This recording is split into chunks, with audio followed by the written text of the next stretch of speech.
ఫిలిమ్స్కి మాత్రం నిజంగా hands of అని చెప్పుకోవాలి. నాగేశ్వన్కి పెట్టిన బడ్జెట్లో అంతా అసలు రికవరీ అయిపోతుంది. డే బై డే షోస్ పెరుగుతున్నాయి.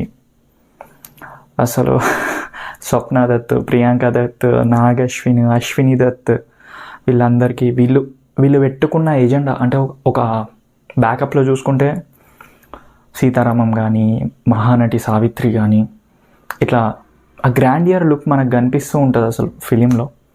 అండ్ డోంట్ మిస్, చాలామంది మూవీ రూల్స్లో చూసే బ్యాచ్ ఉంటారు. ఆఫ్ కోర్స్ నేను కూడా ఒక టైంలో నేను చూసాను. కొన్ని సిచ్యువేషన్స్లో కుదరకపోతే ఓటీటీ ఈజ్ గుడ్. మరీ మూవీ రూల్స్లో చూసి అదో బొచ్చులో సినిమా అని చెప్తారు చాలామంది.